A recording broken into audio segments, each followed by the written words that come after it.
सभी को जय हिंद मेरी तरफ से। Respected principal ma'am, all teachers and my dear friends, आज मैं सभी को मेजर संदीप उन्नीकृष्णन के बारे में बताना चाहूँगी। कोई जानते हैं संदीप उन्नीकृष्णन को? मेजर संदीप कोई भी? एनीवन? आज ऊपर में हाथ ऊपर करो ना पूरा। Very good, very good. Video करता हूं क्या? एनएसएफ के नहीं, एनएसजी के ट्रेनर थे वो। National security force. Very good.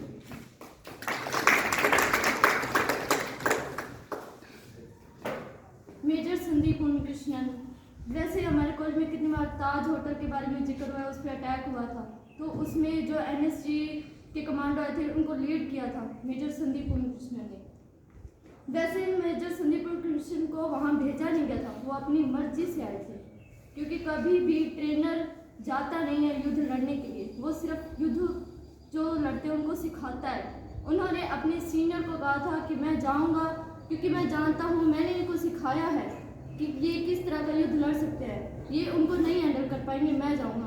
तो उनके बारे में ये थोड़ी बहुत जानकारी है। उनका जन्म 12 मार्च 1977 केरल के कोड़िकोड में हुआ था।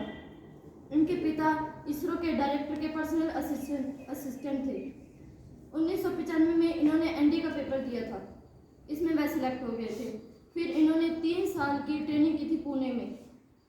इसके बाद इन्हें आईएमए देहरादून में ट्रांसफ़र कर दिया गया था और 1999 में वो यहाँ से भी पास आउट हो गए।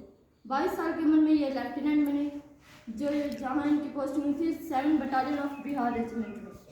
इसके बाद इन्होंने कारगिल युद्ध में भी भाग लिया था, वहाँ भी इन्होंने अपनी वीरता और शौर्य दिखाई थी।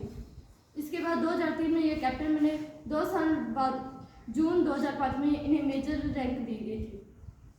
इनके वीरता व शौर्य को देखकर इन्हें एनएसजी दिल्ली में लिया गया था। कोई मुझे एनएसजी की फुल फॉर्म बता सकता है यहाँ पे? कोई भी?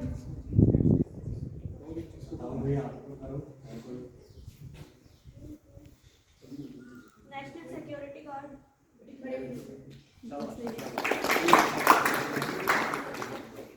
इन्हें सर्विस में दिल्ली में लिया गया था। शुरू में तो ये भी एनएसजी कमांडो थे, पर बाद में इनके वीरता व शौर्य को देखकर इन्हें ट्रेनर के रूप में रखा गया था। तो ट्रेनर कभी युद्ध लड़ने नहीं जाता, कभी भी।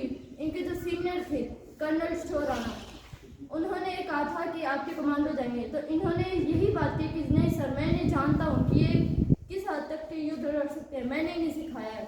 तो ये कहा, इन्होंने कहा कि सर मैं जाऊँगा इनके साथ, इनको लीड करूँगा। वहाँ पे आपको पता है ताज होटल का कितना एरिया अपने इंडियन आर्मी के पास था? बहुत कम एरिया, वो भी सिर्फ नॉर्थ का एरिया था, कोर्डियार्ड का, वो उनके पास था। लमसम 50 मीटर तक का दायरा हमारे पास था, बाकी सब आतंकवादियों ने घेर रखा था। साउथ का एरिया सबसे ज़्यादा, और वहाँ 14 बंधक उनके कब्जे में थे। उन्हें छुड़ाना था पहले, फिर आतंकवादियों से निपटना था। इतने बहादुरी से इन्होंने, आपको पता है लास्ट एंड मोमेंट तक इन्होंने गोलियाँ चलाई है आतंकवादी पर। लास्ट एंड मोमेंट इनके खुद की गोली कैसे लगी है, यहाँ नीचे से गोली गई है और ऊपर सिर में से निकली इनकी गोली, तब जाके इनकी मृत्यु, इनको शहीद हुए।